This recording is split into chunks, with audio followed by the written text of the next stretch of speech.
दोस्तों, क्या आपको कभी ऐसा लगा है कि आप अकेले हैं? जैसे चारों तरफ लोग तो हैं, पर कोई आपका नहीं है। क्या आपने कभी सोचा है कि अकेलेपन का वह एहसास जो आपको कमजोर बनाता है, वह आपकी सबसे बड़ी ताकत भी बन सकता है? इस कहानी में हम अकेलेपन को एक नए नजरिए से देखेंगे। यह कोई बोझ नहीं, बल्कि एक ऐसा सुनहरा मौका है जो आपको खुद से मिलता है। इसे समझने के लिए आपको इस कहानी के हर शब्द को महसूस करना होगा, क्योंकि आज मैं आपको ऐसे पहलुओं से रूबरू करवाने वाला हूं जो शायद आपने कभी ना सुने हो। पहले आप एक बात समझिए, दुनिया के सबसे बड़े बदलाव तब आए जब इंसान अकेला था। स्वामी विवेकानंद ने अकेलेपन में अपनी आत्मा की गहराई को पहचाना और महात्मा बुद्ध ने एकांत में ही अपनी अंतरात्मा को जागृत किया। क्या यह संभव होता अगर यह लोग भी अकेलेपन से डर गए होते? नहीं, यही फर्क है हार मानने और अकेलेपन को अपनी ताकत में बदलने का। पर सवाल यह है कि हम अकेलेपन को कैसे अपनाएं। हम आपको एक कहानी सुनाते हैं। एक गांव में एक सबल नाम का लड़का रहता था। सबल बचपन से ही बहुत चंचल था, लेकिन जैसे जैसे बड़ा हुआ उसकी जिंदगी में जिम्मेदारियां बढ़ने लगी। दोस्तों ने दूरियां बना ली और वह खुद को सबसे अलग अलग महसूस करने लगा। वह हर दिन अपने कमरे में बंद रहता और अपने अकेलेपन को कोसता। एक दिन सबल की दादी ने उससे कहा, सबल, इस दुनिया में हर व्यक्ति अकेले आता है और अकेले ही जाता है, लेकिन फर्क इस बात से पड़ता है कि जब तुम अकेले हो तब तुमने अपने समय का क्या किया। यह बात सबल के दिल में घर कर गई। उसने अपने अकेले समय का उपयोग अपने भीतर छुपी रचनात्मकता को खोजने में किया। उसने लिखना शुरू किया। धीरे धीरे उसकी कहानियां इतनी मशहूर हुईं कि लोग उसकी कहानियों में अपने जीवन का अक्स देखने लगे। यह कहानी हमें यह सिखाती है कि अकेलापन केवल एक एहसास नहीं, बल्कि एक शक्ति है जो आपको अपनी जिंदगी को नया आकार देने का मौका देती है। जब आप खुद को वक्त देते हैं, तब आप वह कर पाते हैं जो शायद दूसरों की मौजूदगी में मुमकिन नहीं होता। आपने यह तो सुना ही होगा कि सबसे बड़ी लड़ाई इंसान खुद से लड़ता है, और जब आप इस लड़ाई में जीत जाते हैं तो आपको कोई हरा नहीं सकता। अकेले समय में आप अपनी कमजोरी को पहचान सकते हैं, अपनी ताकत को निखार सकते हैं और अपने लक्ष्यों को तय कर सकते हैं। लेकिन इस सफर में सबसे जरूरी है कि आप अपनी सोच को सकारात्मक बनाएं। अकेलापन आपको तोड़ सकता है, लेकिन अगर आप इसे सही नजरिए से देखेंगे तो यही आपको बना भी सकता है। आप ध्यान करें, योगा करें या नई चीजें सीखें। जो समय आप दुखी रहने में लगाते हैं, उसे खुद को बेहतर बनाने में लगाएं। दोस्तों, आज आपको ऐसी अनमोल सीख मिलेगी जो आपकी जिंदगी बदल देगी। यह एक शुरुआत है आपकी अपनी खुद की कहानी को नए सिरे से लिखने की। और यह सिर्फ अकेलेपन की बात नहीं है, यह बात है उस आत्मनिर्भरता की जो आपके अंदर छुपी है। यह बात है उस रचनात्मकता की जिसे आप नजरअंदाज कर रहे हैं। यह बात है उस ऊर्जा की जो हर बार आपको गिरने से उठने के लिए कहती है।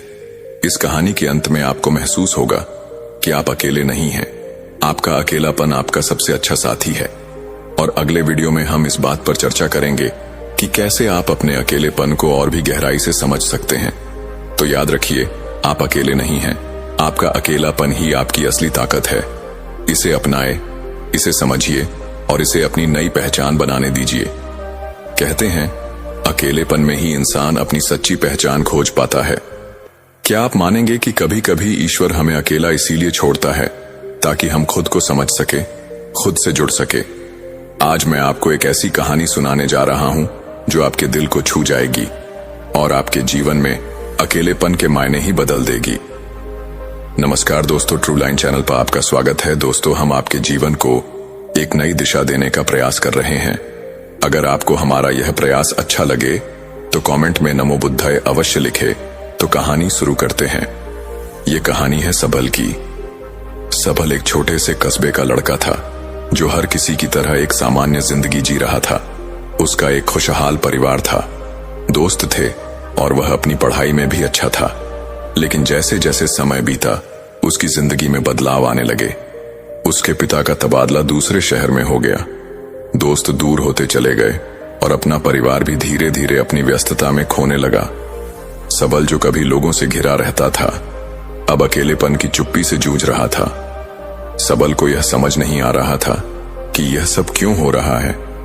उसे लगता था जैसे उसकी जिंदगी से सब कुछ खत्म हो गया है। वह अकेले कमरे में बैठा खुद से सवाल करता रहता, आखिर मेरी गलती क्या है? क्या मैं इतना बुरा हूं कि सबने मुझे छोड़ दिया? यह अकेलापन उसके अंदर एक गहरी उदासी और बेचैनी भर रहा था।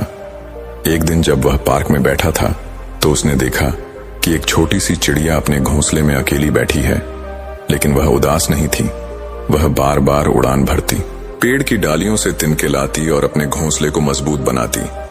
सबल ने पहली बार महसूस किया कि वह चिड़िया भी अकेली थी, लेकिन उसने अपने अकेलेपन को अपनी मजबूती बना लिया। वह अपने घोंसले को तैयार कर रही थी ताकि जब वक्त आए तो वह उसमें सुकून पा सके। इस घटना ने सबल को झकझोर दिया। अब वह समझ गया था कि अकेलापन हमें तोड़ने के लिए नहीं आता, यह हमें खुद को बनाने का मौका देता है।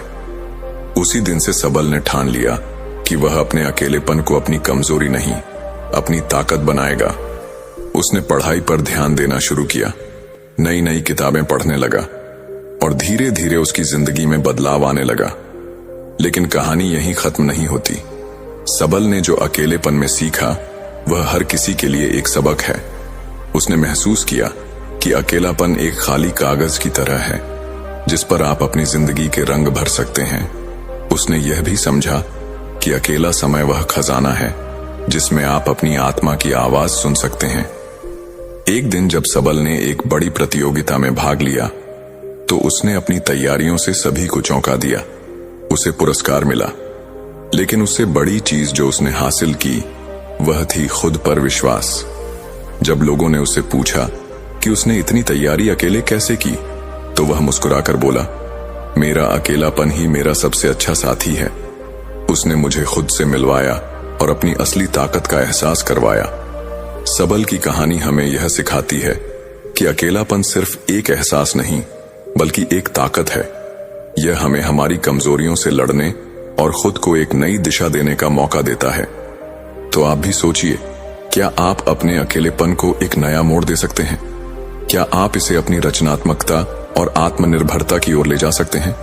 शायद आपकी कहानी भी किसी सबल की तरह किसी और के लिए प्रेरणा बन जाए। इस कहानी से एक और बात निकल कर आती है, अकेलापन केवल एक स्थिति नहीं, यह एक मौका है। यह वह समय है जब आप अपनी जिंदगी को एक नई दिशा दे सकते हैं। और यहीं से हमारी अगली चर्चा शुरू होगी। अगली बार हम जानेंगे कि कैसे अकेलापन हमें खुद को और गहराई से जानने का मौका देता है और कैसे आप इसे अपनी आत्म विकास का माध्यम बना सकते हैं। दोस्तों, क्या आपने कभी महसूस किया कि हमारी सबसे गहरी बातें, हमारे सबसे गहरे डर और हमारे सबसे सुंदर सपने तभी सामने आते हैं जब हम अकेले होते हैं? शायद यही कारण है कि अकेलापन हमें सबसे ईमानदार बना देता है। आज हम उस अकेलेपन से जुड़े एक ऐसे पहलू की बात करेंगे जो आपको खुद से और दूसरों से गहरे स्तर पर जोड़ देगा। सबल की कहानी वहीं खत्म नहीं हुई थी। वह जब अपने अकेलेपन को अपनी ताकत बना रहा था तो उसने एक और अनमोल चीज सीखी। वह था दूसरों के साथ साथ गहराई से जुड़ने का हुनर। यह कनेक्शन सिर्फ शब्दों तक सीमित नहीं था बल्कि भावनाओं और समझ का था। एक दिन सबल अपने गुरुजी के पास गया और उनसे पूछा, गुरुजी, जब मैं अकेला था तो मैंने खुद को समझा, लेकिन अब मैं देखता हूं कि लोग एक दूसरे से बातें करते हुए भी अकेले हैं। ऐसा क्यों? गुरुजी मुस्कुराए और बोले, सबल, बातें करना और जुड़ना दो अलग अलग चीजें हैं। जुड़ने के लिए सिर्फ शब्द नहीं, भावनाओं का आदान प्रदान होना चाहिए।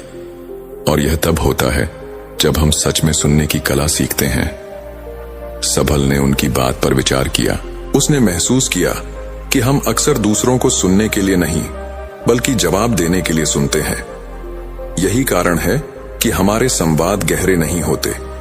उसने यह भी जाना कि जब हम अपने अंदर की आवाज को सुनना सीखते हैं तभी हम दूसरों को सही मायने में सुन सकते हैं।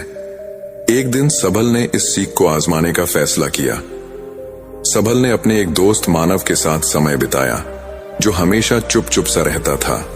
सबल ने मानव से बिना किसी रुकावट के उसकी पूरी बात सुनी। उस दिन मानव ने उसे अपने दिल की वह बात बताई जो उसने किसी और से कभी साझा नहीं की थी। सबल ने महसूस किया कि जब हम बिना जज किए किसी रुकावट के किसी को सुनते हैं तो हम उनसे एक गहरा रिश्ता बना लेते हैं। गुरुजी ने उसे एक और बात सिखाई। उन्होंने कहा, सबल गहरे संवाद सिर्फ शब्दों से नहीं होते, बल्कि हमारी आंखों, हमारे हाव भाव और हमारी मौजूदगी से भी होते हैं। जब तुम सच में किसी के साथ हो तो उन्हें यह महसूस होना चाहिए कि तुम पूरी तरह से उनके साथ हो। यही असली कनेक्शन है। यह समझने के बाद सबल ने अपने आसपास के लोगों से जुड़ने की कोशिश की। उसने देखा कि जब वह लोगों के साथ ईमानदारी और पूरी मौजूदगी के साथ बात करता तो उनकी आंखों में एक अलग सी चमक आ जाती है। उन्हें यह महसूस होता है कि उनकी बातों का महत्व है। सबल ने एक और बात सीखी। उसने पाया कि गहरे संवाद सिर्फ दूसरों से नहीं बल्कि खुद से भी होने चाहिए। उसने हर रात अपने साथ समय बिताना शुरू किया। वह अपनी गलतियों पर विचार करता, अपने सपनों को कागज पर लिखता और अपनी भावनाओं को समझने की कोशिश करता। यह उसके लिए आत्मनिर्भरता और आत्मज्ञान का सबसे बड़ा साधन बन गया। तो क्या आप अपने जीवन में गहरे संवाद बना पा रहे हैं? क्या आप सिर्फ सुन रहे हैं या सच में दूसरों को समझने की कोशिश कर रहे हैं? क्या आप अपने अकेलेपन को इस स्तर तक ले जा सकते हैं कि वह आपको खुद से और दूसरों से गहरे स्तर पर जोड़ दे? आगे की चर्चा में हम जानेंगे कि कैसे गहरे संवाद सिर्फ रिश्ते बनाने को याद रखें। गहरे संवाद हमें हमारी जड़ों से जोड़ते हैं। यह वह पुल है जो अकेलेपन को आत्मनिर्भरता, रचनात्मकता और आत्मविकास से जोड़ता है। मित्रों, क्या आप जानते हैं कि अकेलापन एक ऐसा साथी है जिसे सही तरीके से अपनाने पर वह आपकी सबसे बड़ी ताकत बन सकता है। आज हम बात करेंगे कुछ ऐसे तरीकों की जो आपके अकेलेपन को सिर्फ एक अनुभव नहीं बल्कि आपकी जिंदगी को बदलने वाली शक्ति में बदल सकते हैं। पिछली कहानी में आपने देखा कि कैसे सबल ने अपने अकेलेपन को गहरे संवाद और आत्म जुड़ाव का माध्यम बनाया। लेकिन यह सिर्फ एक कहानी नहीं थी, यह एक सबक था। अकेलापन हर किसी के जीवन में आता है, लेकिन जो लोग इसे समझते और इसका सही उपयोग करते हैं वही अपनी जिंदगी में सबसे बड़ा बदलाव लाते हैं। तो सबसे पहला सुझाव यह है कि आप अपने अकेलेपन को एक खाली कैनवास की तरह देखें।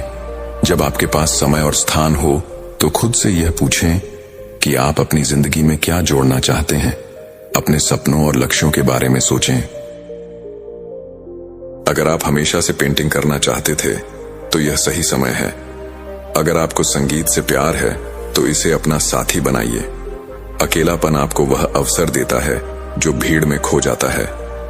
दूसरा तरीका यह है कि अकेले समय को आत्मविश्लेषण का समय बनाएं। अपने दिन की घटनाओं पर विचार करें, उन भावनाओं को समझें जो आपको परेशान करती हैं।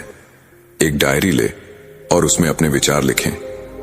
यह प्रक्रिया न केवल आपको अपनी भावनाओं को समझने में मदद करेगी बल्कि आपको मानसिक शांति भी देगी। सबल ने यही किया था। उसने अपने विचारों को शब्दों में बदला और पाया कि उसकी सबसे बड़ी समस्याओं का हल उसके अंदर ही छिपा था। तीसरा सुझाव यह है कि अपने शरीर और मन का ख्याल रखें। अकेलेपन का सही उपयोग तब होता है जब आप इसे अपने स्वास्थ्य को बेहतर बनाने के लिए इस्तेमाल करते हैं। सुबह उठकर योगा करें, ध्यान लगाएं या कोई ऐसा व्यायाम करें जो आपके शरीर और मन दोनों को मजबूत बनाए। ये न केवल आपकी ऊर्जा को बढ़ाएगा बल्कि आपको आत्मनिर्भर और आत्मविश्वास भी बनाएगा। चौथा तरीका यह है कि कुछ नया सीखने का साहस करें। अकेलापन एक ऐसा समय है जब आप अपनी सीमाओं को चुनौती दे सकते हैं।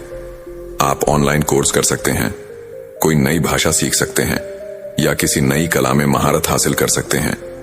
यह न केवल आपको व्यस्त रखेगा बल्कि आपकी क्षमताओं को भी बढ़ाएगा।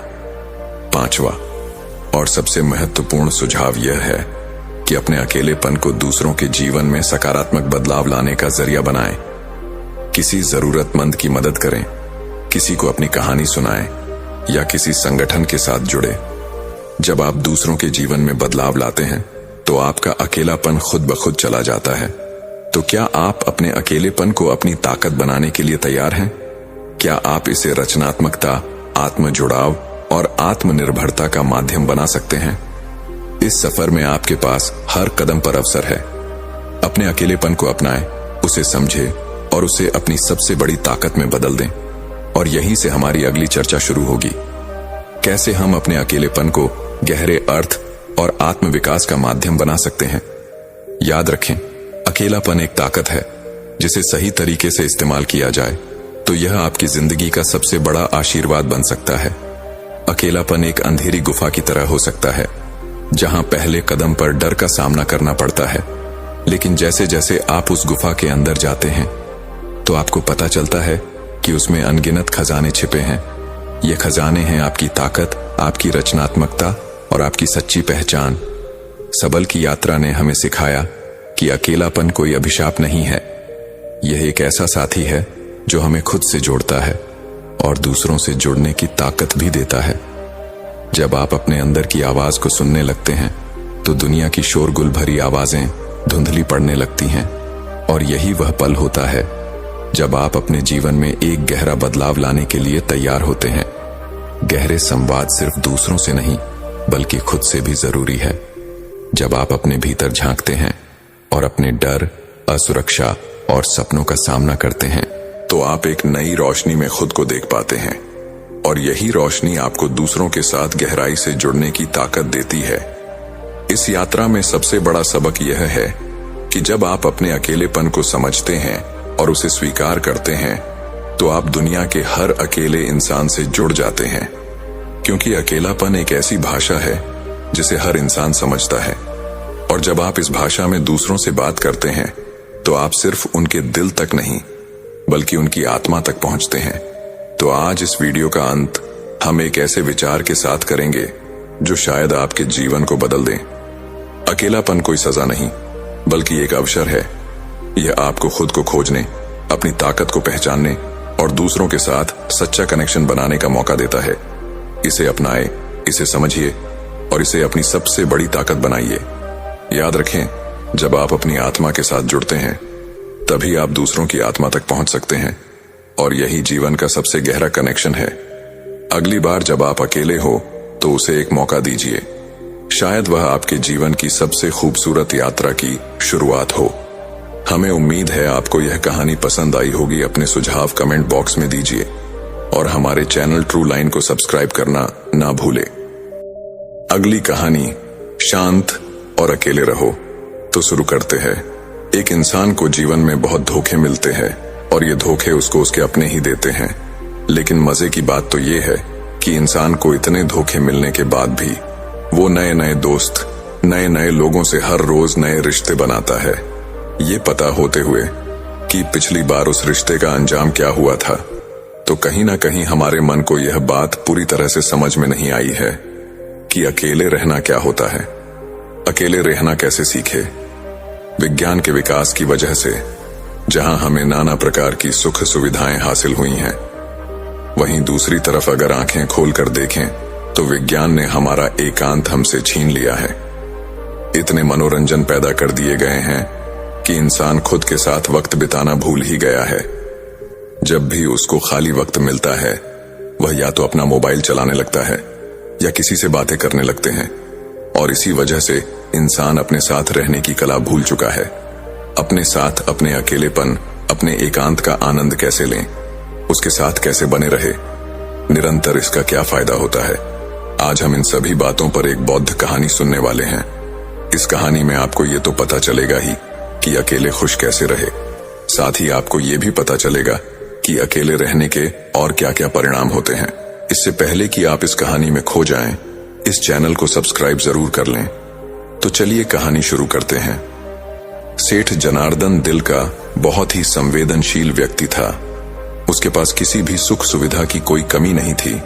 इतना धन उसने अर्जित कर लिया था कि उसकी 7 पीढ़ियां बैठकर खा सकती थीं।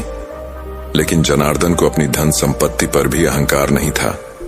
वो किसी को अपने से छोटा नहीं समझता था। यह उसका एक बहुत ही मुख्य गुण था, और इसी वजह से उसके अंदर बहुत ही करुणा भरी हुई थी। और जब भी कोई आदमी उससे कोई मदद मांगता तो वो हरगिज ना नहीं कह पाता था। अगर वो ना कहना भी चाहता तो भी वह करुणावश उसकी मदद कर दिया करता था। अब लोगों को धीरे धीरे सेठ जनार्दन की यह संवेदनशीलता और यह करुणा पता चलती गई, और लोगों ने इसका फायदा उठाना शुरू कर दिया। अब लोग जानबूझकर सेठ जनार्दन के आगे दुखी होने का दिखावा करते और सेठ जनार्दन उनकी बातों को सच समझकर उनकी सहायता करता रहा। लेकिन उसके मन को फिर भी तसल्ली थी कि वह जरूरतमंदों की मदद कर रहा है।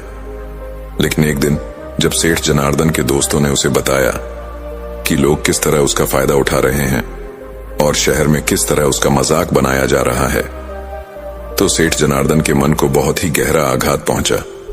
वैसे तो सेठ जनार्दन के बहुत से मित्र बन चुके थे, लेकिन उनमें से कौन से मित्र सच्चे हैं और कौन कौन लोग मित्र होने का दिखावा कर रहे हैं, ये सेठ जनार्दन के लिए जान पाना बहुत ही मुश्किल हो गया था।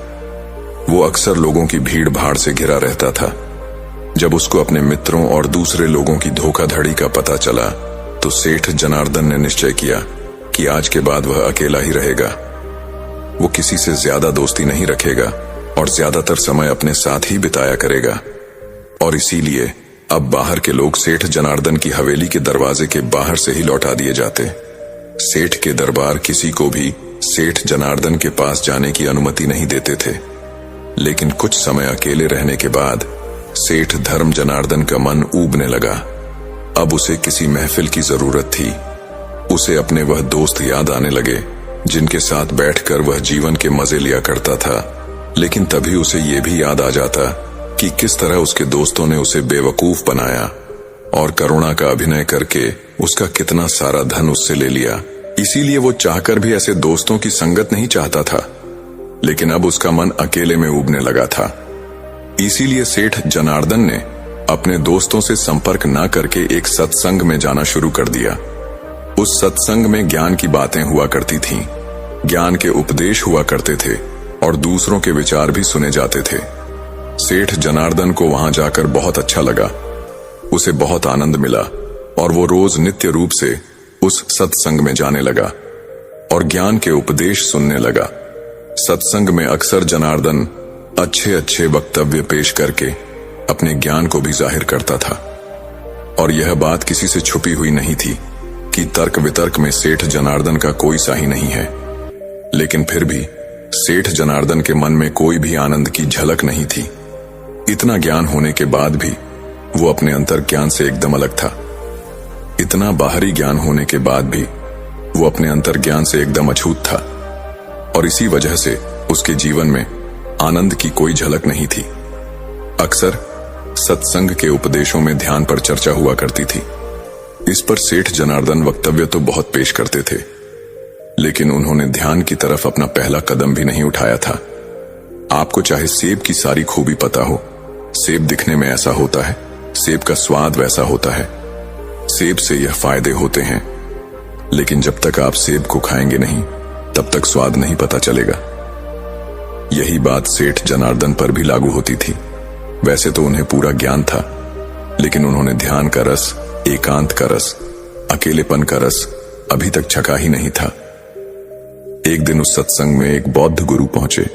दूर दूर तक उनकी ख्याति थी। उनके ज्ञान के बारे में प्रदेश भर में चर्चाएं होती थीं। तो आज सेठ जनार्दन को एक मौका मिल गया था कि वह अपने तर्क वितर्क से उस बौद्ध गुरु को पछाड़ देगा और उसके बाद समाज में उसकी और भी इज्जत बढ़ जाएगी। लोग उसको और भी बड़ा ज्ञानी समझने लगेंगे। और यही सोचकर वह खुश हो रहा था, तभी वहां पर बौद्ध गुरु पहुंचे।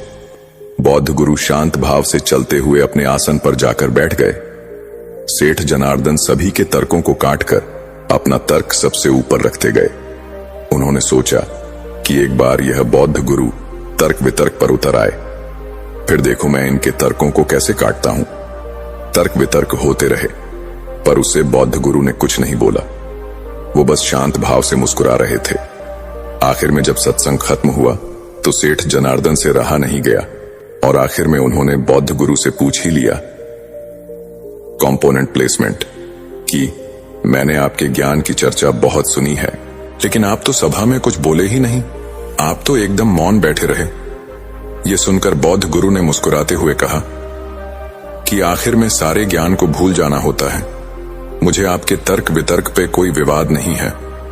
मैं तो बस अपने अकेलेपन का आनंद ले रहा था, अपने एकांत के रस में डूबा हुआ था। ऐसा नहीं है कि मैं तुम लोगों को सुन नहीं रहा था, स्विंग में तुमको परिपूर्ण रूप से सुन रहा था, लेकिन मेरे मन में आपके प्रति कोई प्रतिरोध नहीं था।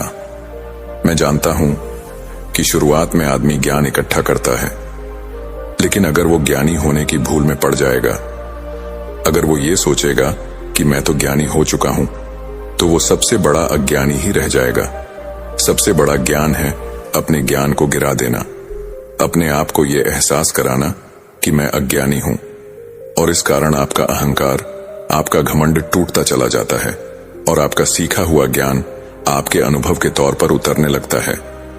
लेकिन अक्सर लोग सुने सुनाए ज्ञान को, किताब विज्ञान को ही असल सत्य मान बैठते हैं, और यही वो सबसे बड़ी भूल कर देते हैं, और इसी वजह से वह अपने एकांत में कभी उतर ही नहीं पाते, क्योंकि वह लोग बेवकूफों की तरह हमेशा अपने ज्ञान का प्रचार करते रहते हैं। जब यह बात सेठ जनार्दन ने सुनी, तो इस बात ने सीधा उसके दिल पर चोट की, क्योंकि यह बात सेठ जनार्दन पर बिल्कुल सही तरीके से लागू होती थी। सेठ जनार्दन ने बौद्ध गुरु से पूछा कि सारा ज्ञान हासिल करने के बाद एक इंसान को कौन सा रास्ता अपनाना चाहिए। ये सुनकर बौद्ध गुरु कहते हैं कि असली ज्ञानी की पहचान यही है कि वो अपने ज्ञान से उस एकांत तक पहुंच गया है, उसके मन के सारे द्वंद्व खत्म हो गए हैं। जब तुम किसी ज्ञानी पुरुष से मिलोगे तो वह अपने ज्ञान का बखान नहीं करेगा, उनका एकांत, उनकी चुप्पी ही तुम्हें उस ज्ञान का संदेश पहुंचा देगी। जरा सोचो कि इतना ज्ञान होने का क्या फायदा जब आप अपने साथ ही रहना नहीं सीखे, अपने अकेलेपन और अपने एकांत का आनंद लेना ही नहीं सीखे, तो क्या फायदा इतना ज्ञान इकट्ठा करके। जरा दिमाग लगाइए और सोचिए। इसके बाद बौद्ध गुरु ने कहा कि मैं तुम्हें एकांत का आनंद चखने के लिए 4 सूत्र बता रहा हूं। अगर तुम 4 सूत्र अपने नित्य जीवन में, दैनिक जीवन में अनुसरण करते हो, तो तुम अपने एकांत का रस जरूर अनुभव कर पाओगे। और अगर एक बार तुमने अपने एकांत का अनुभव कर लिया, उसका रस छक लिया, तो फिर तुम्हें अपने मन को खुश करने के लिए किसी मनोरंजन की, किसी वस्तु की या किसी आदमी की कोई आवश्यकता नहीं होगी। वो रस, वो आनंद परमानंद बन जाएगा। वो हमेशा आपके साथ चलेगा, क्योंकि वो किसी चीज से बंधा हुआ नहीं है। सबसे पहला सूत्र है कि अपने अंदर यह उत्सुकता बनाओ कि खुद को जानना क्यों जरूरी है। अक्सर हम सब ने सुना होगा कि खुद को जानना है, खुद को जानना ही सबसे जरूरी है। अगर आप इस सवाल को अपने मन के अंदर बिठा लेते हैं, तो स्वाभाविक रूप से आप खुद को जानने के लिए प्रेरित होंगे। लेकिन अगर आप यही नहीं जानते कि खुद को जानना क्यों जरूरी है, तो आप खुद को जानने की कोशिश क्यों करेंगे? इसीलिए पहले समझो कि खुद को जानना क्यों जरूरी है। ये इसीलिए जरूरी है कि हम अपने आप को जानते ही नहीं हैं। हमने किसी बात पर कोई प्रतिक्रिया दी और कुछ देर बाद उसी प्रतिक्रिया को लेकर हमें पछतावा होने लगा कि मुझे ऐसी प्रतिक्रिया नहीं देनी चाहिए थी, मुझे उनसे कुछ अलग तरीके का व्यवहार करना चाहिए था। आप करना कुछ चाहते हैं, वह करवा कुछ और देता है। आप तो गाली नहीं देना चाहते थे, लेकिन लड़ाई हुई और आपने चाटा तक मार दिया। आप नहीं करना चाहते थे, लेकिन आपसे हो गया। तो ये कौन है करवाने वाला? ये सारे सवाल जवाब मन में उठने लगते हैं। तो आपके अंदर यह उत्सुकता जगती है कि खुद को जानना जरूरी क्यों है। दूसरा सूत्र है कि नाना प्रकार के मनोरंजन से, सुख सुविधाओं से अपना मन अलग करके उसे ध्यान के लिए प्रेरित करें। जब आप पहला सूत्र समझ लेते हैं कि खुद को जानना क्यों जरूरी है, उसके बाद दूसरा सूत्र आता है। हमारा मन अक्सर नाना प्रकार की सुख सुविधाओं से, नाना प्रकार के मनोरंजन से घिरा रहता है। अत्यधिक मनोरंजन मन को उबाने लगता है। जब आप बहुत देर तक अपना मोबाइल चलते हैं, तो कुछ देर बाद उससे भी उब होने लगती है। वही हमें परेशान करने लगता है। इसीलिए वही मनोरंजन हमारे लिए उब का कारण हो जाता है। विज्ञान ने जहां नए नए आविष्कारों के जरिए आविष्कारों ने इंसान से उसका एकांत छीन लिया है, और इसका सबसे बड़ा उदाहरण है मोबाइल। हम एक दिन भी अपने मोबाइल से दूर नहीं रह सकते। जरा एक प्रयोग करके देखना, एक दिन के लिए अपना मोबाइल स्विच ऑफ करके कहीं दूर रख देना, और उसके पास आपको जाना तक नहीं है। आप उसी दिन परेशान हो जाएंगे।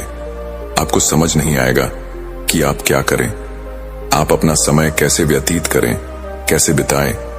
तो जरा सोचो, विज्ञान के एक छोटे से आविष्कार, एक मोबाइल ने आपकी जिंदगी को अपने साथ कैसे बांध लिया है, आप ये देख पा रहे हैं, आप ये महसूस कर पा रहे हैं। इसीलिए ऐसे मनोरंजन और ऐसी सुख सुविधाओं से अपने मन को खींचकर ध्यान के लिए प्रेरित करें। तीसरा सूत्र है, खाली रहने की आदत डालो। हम अक्सर जिम्मेदारियों में इतने व्यस्त हो जाते हैं कि खुद के लिए समय ही नहीं निकालते। बचा कुछ समय हमारा मोबाइल ले लेता है और इसीलिए हम अपने आप को जानते ही कितना है। लेकिन जब हम अपने साथ वक्त बिताने लगते हैं तो हमें अपनी प्रवृत्तियां पता चलने लगती हैं। और चौथा सूत्र है, संसार में रहकर अपने एकांत में स्थिर रहना सीखो। हम सांसारिक चीजों से और यहाँ के लोगों से या तो बहुत ज्यादा जुड़ जाते हैं या उनसे घृणा करने लग जाते हैं। ना आपका कोई मित्र होगा और ना ही कोई शत्रु होगा। आपके लिए सब जीव एक समान है। आपकी दृष्टि सभी जीवन के लिए एक समान है। इतना उन्नत हो चुके हैं कि आप अपनी जिम्मेदारियां का निर्वाह करते हुए, लोगों से मिलते हुए, मनोरंजन करते हुए अपने मन के एकांत को स्थिर रखवाते हैं, अपने मन के एकांत को बरकरार रखवाते हैं। लेकिन यहां तक पहुंचने के लिए आपको पीछे पलटकर खुद को जानना होगा, खुद के साथ वक्त बिताना होगा। बेवजह के मनोरंजन से अपने चित्त को दूसरे दिशा में ले जाना होगा, जहां पर उसका मनोरंजन ध्यान के द्वारा होगा। तो आपको कोई भी धोखा नहीं दे सकेगा, क्योंकि कोई भी आपके मन के उतना करीब या उतना दूर नहीं। आपके लिए सब एक समान है। इसीलिए किसी का भी धोखा आपके ऊपर आघात नहीं करेगा। ये सुनकर सेठ जनार्दन ने उन बौद्ध गुरु के पैर छुए और इन बातों का निरंतर अभ्यास करते हुए उन्होंने वो कला हासिल की जिसे हम कहते हैं अपने एकांत के आनंद में डूब जाना, अपने अकेलेपन का मजा चखना। दोस्तों, आज की कहानी एक गुरु और शिष्य की प्रेरक यात्रा पर आधारित है, जो हमें सिखाती है कि आंतरिक शांति कैसे जीवन में चमत्कार ला सकती है। जीवन की चुनौतियों का सामना करते हुए मन को शांत और स्थिर रखना ही असली ताकत है। तो चलिए इस कहानी से सीखते हैं कि कैसे शांति और आत्म संयम जीवन को बदल सकते हैं। नमस्कार दोस्तों, ट्रू लाइन चैनल पर आपका स्वागत है। तो शुरू करते हैं। एक समय की बात है, एक गुरु और शिष्य जंगल में यात्रा कर रहे थे। चलते चलते वे एक शांत नदी के किनारे पर पहुंचे। गुरु ने शिष्य से कहा, हम यहाँ थोड़ी देर आराम करेंगे। शिष्य ने नदी के किनारे बैठकर आसपास का दृश्य देखा। चारों ओर शांति और हवा में हल्की ठंडक थी। शिष्य ने इस शांत माहौल का आनंद लिया, लेकिन उसके मन में एक सवाल था। उसने गुरु से पूछा, गुरुदेव, आप हमेशा कहते हैं कि शांत और अकेले रहो, तभी जीवन में चमत्कार होते हैं, परंतु मैं इसे समझ नहीं पाता।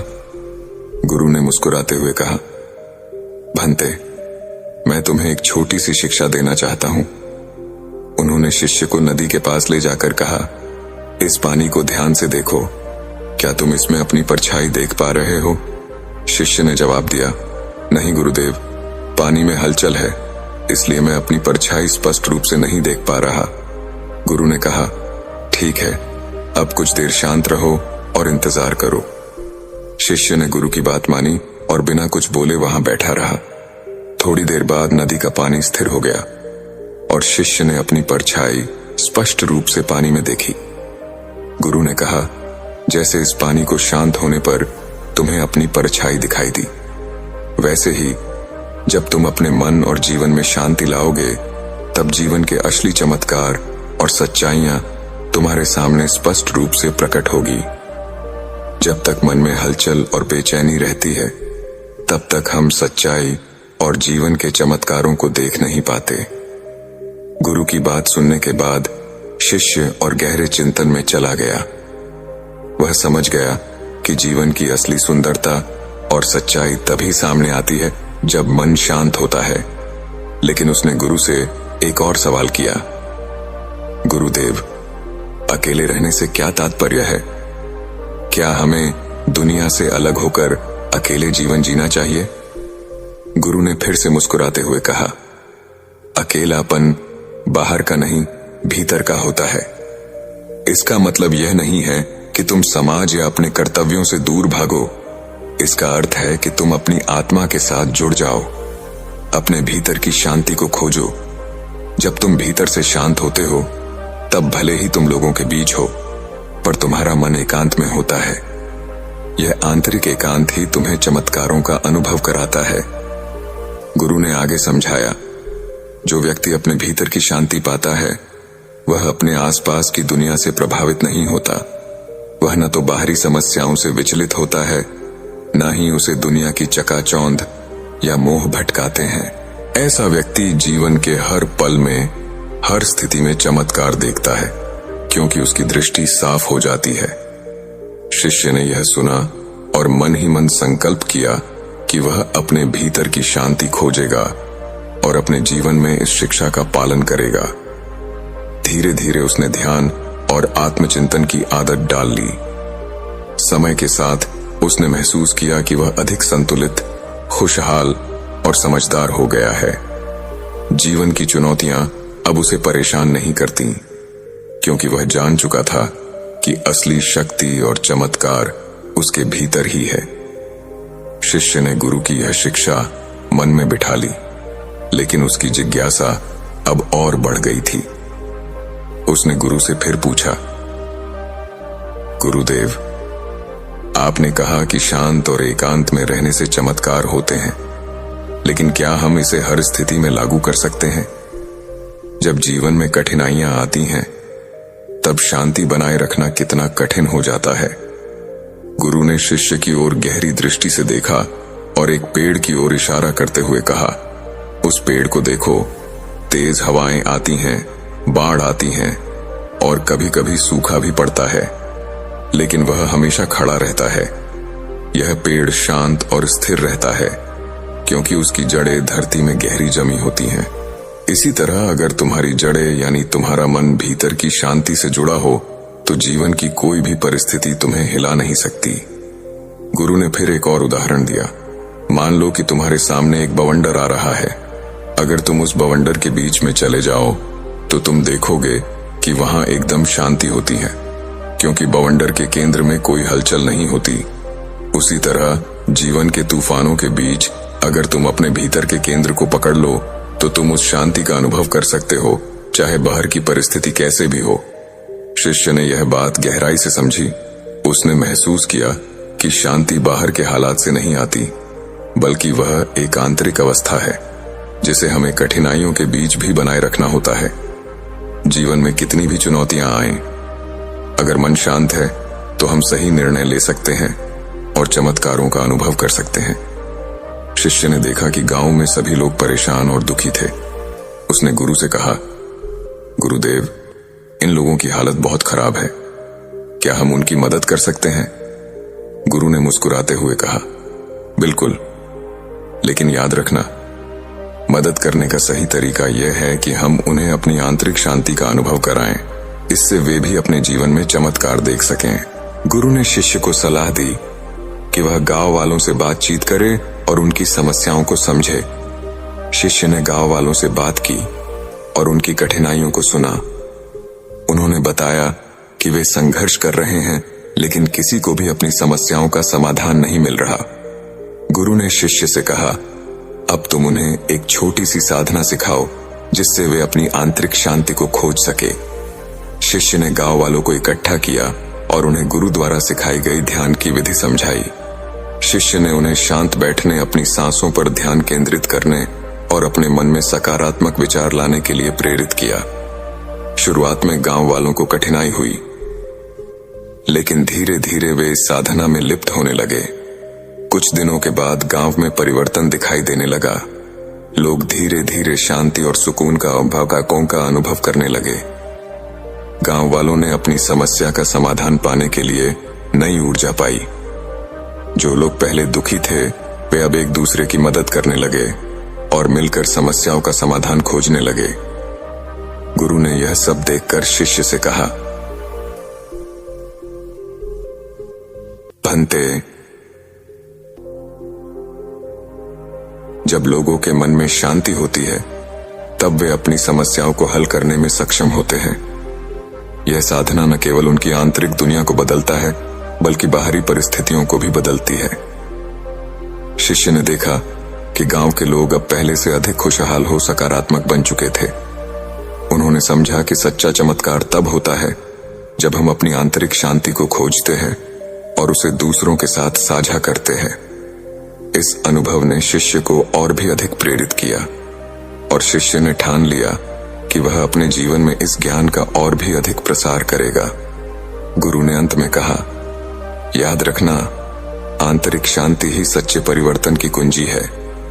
जब तुम स्वयं शांत रहोगे और दूसरों को भी शांत रहना सिखाओगे, तब तुम जीवन के सबसे बड़े चमत्कार को देखोगे। इस प्रकार गुरु और शिष्य ने मिलकर न केवल आंतरिक शांति को खोजा, बल्कि अपने ज्ञान और अनुभव को साझा कर पूरे गांव में सकारात्मक परिवर्तन लाने का कार्य किया। गौतम बुद्ध ने सिखाया है कि शांति और अकेलापन आत्म जागृति और आंतरिक शांति के लिए आवश्यक है।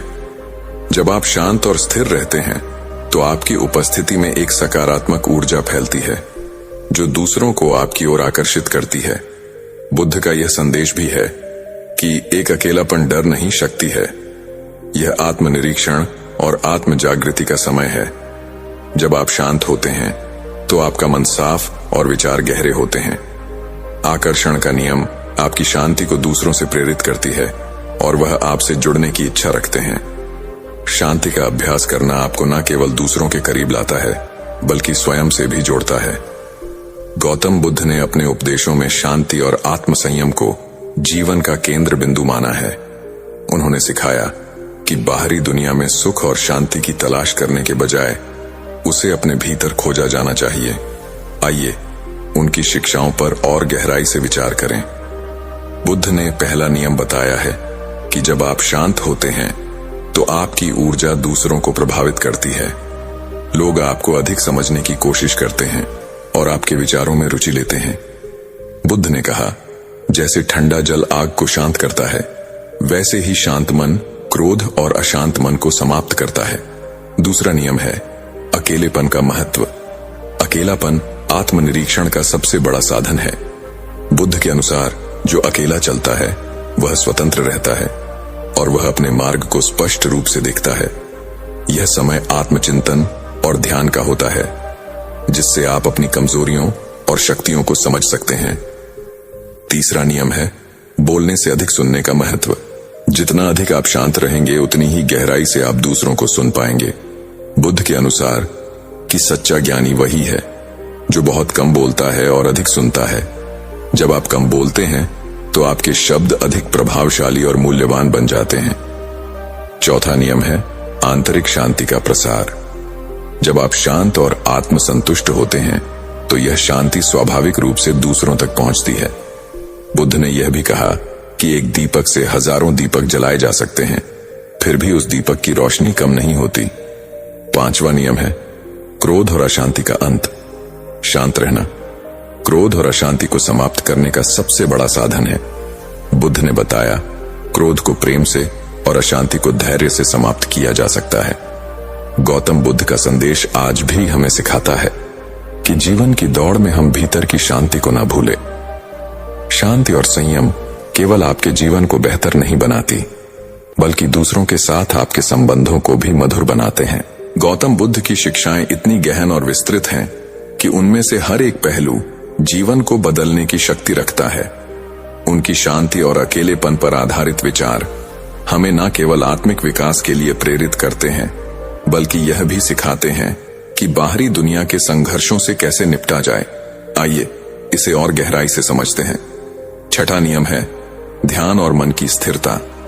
बुद्ध ने ध्यान मेडिटेशन को शांति पाने का सबसे महत्वपूर्ण साधन बताया। उन्होंने कहा, मनुष्य का मन हर समय इधर उधर दौड़ता रहता है। ध्यान के माध्यम से इसे स्थिर किया जा सकता है। जब आप ध्यान करते हैं तो आप अपने विचारों को नियंत्रित कर सकते हैं और जीवन के हर पहलू को स्पष्टता से देख सकते हैं। सातवां नियम है अहंकार से मुक्ति। शांति और अकेलापन आपको अपने अहंकार से मुक्त करता है। जब आप शांत होते हैं तो आप अहंकार के बिना दूसरों के साथ संबंध बना पाते हैं। बुद्ध का यह कथन प्रसिद्ध है, अहंकार छोड़ दो, क्योंकि यह तुम्हारे मन में अशांति का कारण है। 8वां नियम है संबंधों में सुधार। शांत रहकर आप दूसरों को बेहतर समझ सकते हैं। यह न केवल आपको उनके प्रति दयालु बनाता है, बल्कि उनके दिलों में आपके लिए आदर भी बढ़ाता है। बुद्ध ने कहा कि दूसरों की गलतियों को न देखो, अपनी गलतियों को देखो और उन्हें सुधारो। 9वां नियम है भविष्य और भूतकाल की चिंता से मुक्ति। बुद्ध ने हमेशा वर्तमान में जीने पर जोर दिया है। उन्होंने कहा भविष्य की चिंता और भूतकाल की पश्चाताप दोनों ही मन को अशांत करते हैं। वर्तमान में जियो, क्योंकि यही सत्य है। यह विचार हमें सिखाता है कि शांति केवल वर्तमान में जीने से मिल सकती है। 10वां नियम है करुणा और शांति का संबंध। बुद्ध के अनुसार जो व्यक्ति शांत है वह स्वाभाविक रूप से दूसरों के प्रति करुणा रखता है। करुणा वह दीपक है जो तुम्हारे भीतर जलती है और दूसरों के जीवन को रोशन करती है। जब आप शांत और करुणामय बनते हैं तो आप दूसरों के लिए प्रेरणा बनते हैं। 11वां नियम है अकेलेपन का डर खत्म करना। अक्सर लोग अकेले रहने से डरते हैं, लेकिन बुद्ध ने इसे एक उपहार माना है।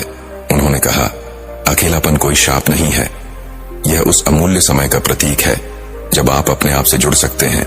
अकेलापन आपको बाहरी शोर से दूर ले जाकर आत्म जागृति की ओर ले जाता है। 12वां नियम है शांति की शक्ति। शांत मन हर समस्या का हल ढूंढ सकता है।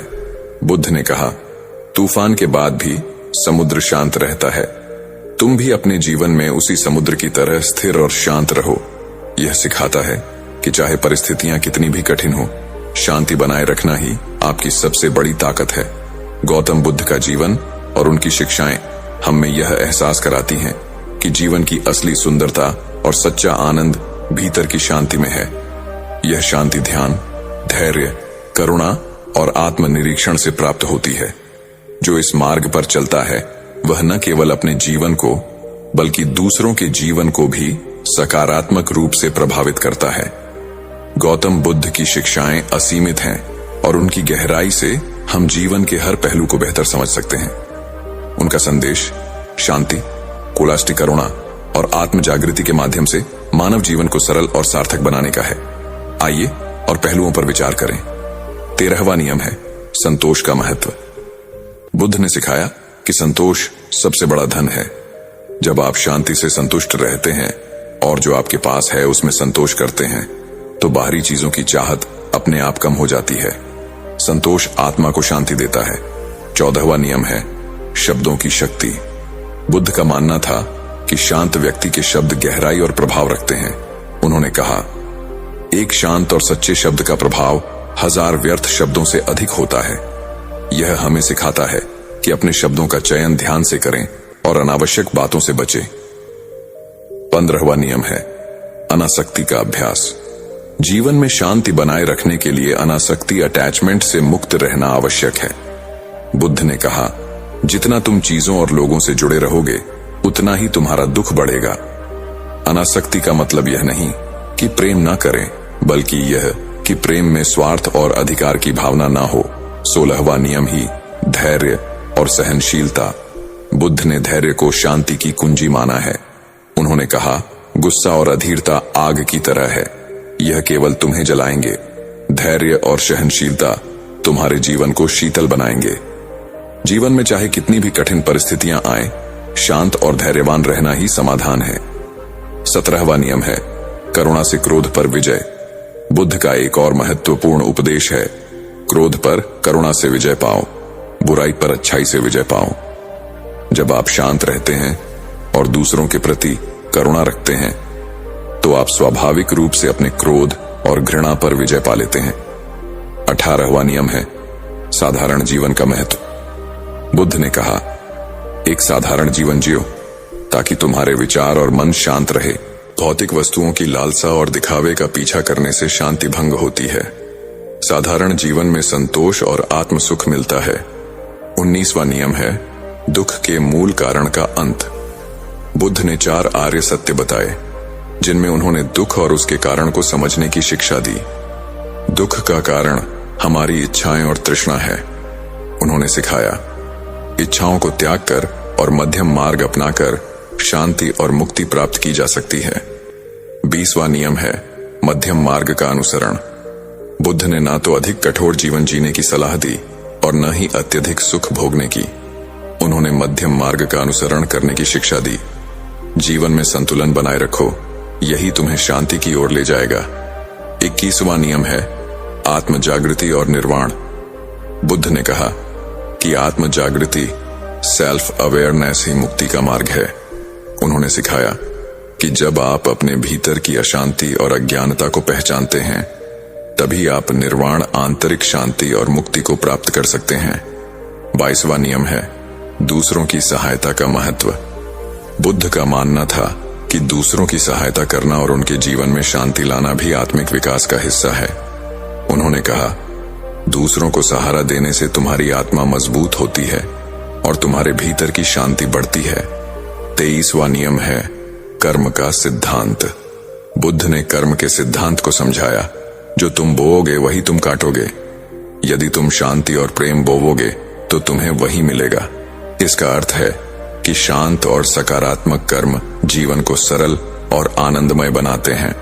गौतम बुद्ध की शिक्षाएं हमें यह सिखाती हैं कि सच्ची शांति और सुख हमारे भीतर ही है। इसे पाने के लिए हमें धैर्य, ध्यान, करुणा और संतोष का मार्ग अपनाना होगा। उनका संदेश यह है कि जीवन में चाहे कैसी भी परिस्थितियां हों, शांति और संयम बनाए रखने से ही हम अपने लक्ष्य और आत्मा की मुक्ति तक पहुंच सकते हैं।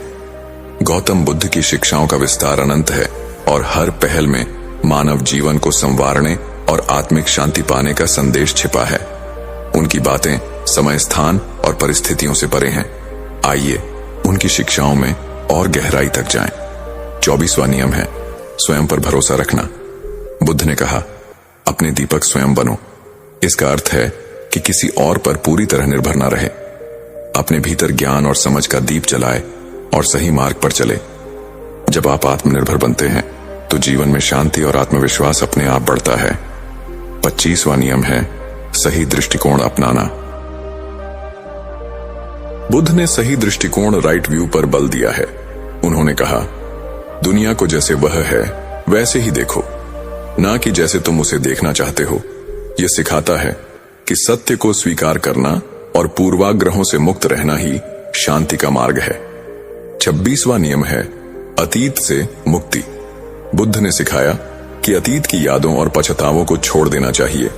उन्होंने कहा कि जो चला गया है उस पर रो मत, जो अभी है उसे पूरी तरह से जियो। अतीत में रहने से मन अशांत होता है, वर्तमान में जीना शांति का रहस्य है। 27वां नियम है कि इच्छाओं का संतुलन। बुद्ध ने समझाया कि इच्छाएं दोहक का कारण है, लेकिन इच्छाओं को दबाने के बजाय उन्हें संतुलित करना चाहिए। जरूरत और लालसा में फर्क करो। जरूरतें पूरी करो लेकिन लालसा का त्याग करो। 28वां नियम है शत्रुता का अंत प्रेम से। बुद्ध ने कहा, जरेनिया इस संसार में शत्रुता केवल प्रेम से ही समाप्त हो सकती है। यह सिखाता है कि क्रोध और द्वेष का उत्तर क्रोध से नहीं दिया जा सकता। केवल प्रेम और करुणा ही शांति ला सकते हैं। 29वां नियम है अज्ञानता से मुक्ति। बुद्ध ने कहा, अज्ञानता ही अशांति और दोहक का मूल कारण है। जब आप सच्चे ज्ञान की खोज करते हैं और अज्ञानता को छोड़ते हैं तो आप जीवन में स्थायी शांति पा सकते हैं। 30वां नियम है कि ध्यान का अभ्यास। बुद्ध ने ध्यान को आत्म जागृति और शांति का सबसे बड़ा साधन बताया है। जैसे कमल कीचड़ में खिलता है, वैसे ही ध्यान अशांत मन को शांति देता है। ध्यान आपको अपने विचारों और भावनाओं को नियंत्रित करने में मदद करता है। 31वां नियम है दूसरों के प्रति सहानुभूति। बुद्ध ने कहा, दूसरों के दुख को समझो और उनके प्रति सहानुभूति रखो। सहानुभूति और करुणा न केवल दूसरों को शांति देती है, बल्कि आपको भी आंतरिक संतोष का अनुभव कराती है। 32वां नियम है मृत्यु का स्वाभाविक दृष्टिकोण। बुद्ध ने मृत्यु को जीवन का स्वाभाविक हिस्सा माना और कहा, मृत्यु से मत डरो, यह केवल एक नया आरंभ है। मृत्यु का भय छोड़कर वर्तमान को पूर्णता से जीने का संदेश दिया। 33वां नियम है जीवन को सरल बनाना। उन्होंने कहा, सादगी में ही सुंदरता और शांति है। अधिक इच्छाएं अधिक समस्याएं लाती हैं। जीवन को सरल और उद्देश्यपूर्ण बनाना शांति का आधार है। 34वां नियम है आत्मानुशासन। बुद्ध ने आत्मानुशासन को सफलता और शांति का मूल बताया। अपने मन को नियंत्रण में रखो, वरना यह तुम्हें नियंत्रित करेगा। आत्मानुशासन से मन शांत और स्थिर रहता है। 35वां नियम है परिवर्तन को स्वीकार करना। उन्होंने कहा सब कुछ नश्वर है, जो आज है वह कल नहीं होगा। परिवर्तन को स्वीकार करना सिखाता है कि दुख और खुशी दोनों ही स्थायी हैं। यह समझ शांति का आधार बनती है। गौतम बुद्ध की शिक्षाएं हमें जीवन के हर पहलू में मार्गदर्शन देती हैं। उनकी बातें केवल धार्मिक उपदेश नहीं हैं, बल्कि वे एक बेहतर और शांतिपूर्ण जीवन जीने के व्यावहारिक सूत्र हैं। उनके विचार हमें सिखाते हैं कि सच्ची शांति न बाहर है, न ही भौतिक सुखों में, बल्कि हमारे मन और आत्मा के भीतर है। इसे पाने के लिए ध्यान, करुणा, सादगी और सही दृष्टिकोण का अभ्यास करना आवश्यक है। जैसा सोचोगे वैसा बनोगे। शांति पाने के लिए शांत मन का निर्माण करो। तो दोस्तों, ये थी आज की कहानी। आपको कैसी लगी कमेंट करके जरूर बताएं, और वीडियो को लाइक और ट्रू लाइन चैनल को सब्सक्राइब करना ना भूलें। धन्यवाद और नमो बुद्धाय।